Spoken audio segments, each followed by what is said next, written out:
Good evening, everyone. It's wine o'clock here at the Wine Man's. What are we going to have tonight? Chateau Oumsiyat from the Lebanon with their Assyrtiko cuvée. I can never pronounce this. The cuvée Memblarius. We have a wonderful wine here. Assyrtiko. What in the world is a Greek grape variety doing, growing in the Lebanon? Why does it grow so well there? All these questions and more will be answered in this video. So let's start with Chateau Oumsiyat.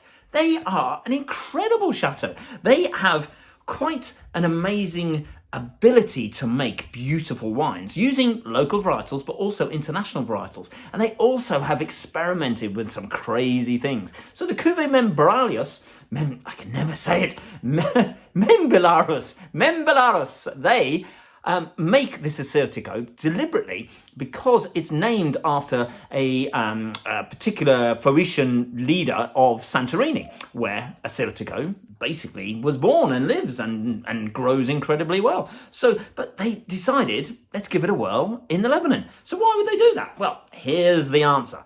Because the calcareous clay soil in this particular area near Mount Lebanon it's so good for this grape variety. Because what happens is the little bit of rain that comes down, it holds on to that rain and it says, I'm not letting you go anywhere. I'm just going to feed the vines. I'm going to feed those roots. I'm going to let them have a steady little drip of the rainwater. And that means that this particular varietal thrives in that particular area and it grows incredibly well, just like it does in Santorini with the soils that are there. Lots of sand and lots of clay and lots of amazing things. So I haven't tasted this for a little bit of time and it was in my recent wine tasters case and it went down incredibly well with an awful lot of people. So we're going to taste some of it tonight and see what we think. So Assyrtiko, quite an interesting grape variety. It often has, if it's from Santorini, it often has quite a salty, saline sort of characteristic. But let's see what it tastes and smells like from the Lebanon. So look at the colour here. It's a lovely gold sort of colour. And one of the great things is that when you get the aromas with this particular wine, it's going to have things like,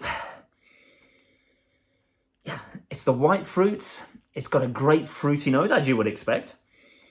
But it's got this delicate, really delicate floral character. That makes it really interesting.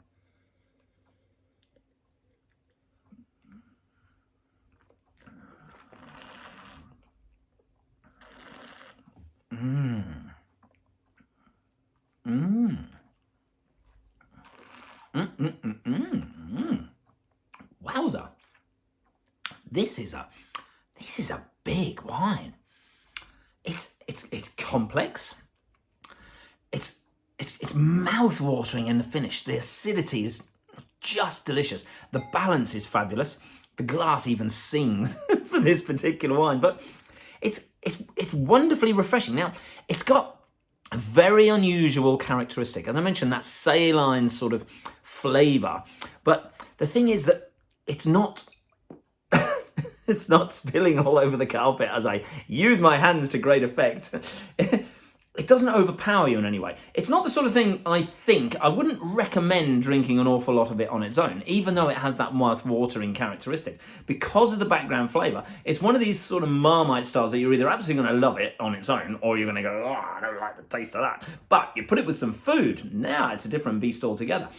So I had this last night, another bottle, different one. We had it with some sea bass, cooked very, very gently, just a little bit of butter and some oil. Just had it with some steamed broccoli, and it was magnificent. So I thought, well, look, I've had it with food. Let's try it tonight just on its own. Then maybe try it with a little bit of different food a little bit later and see what's going to happen. But I think this is a great wine.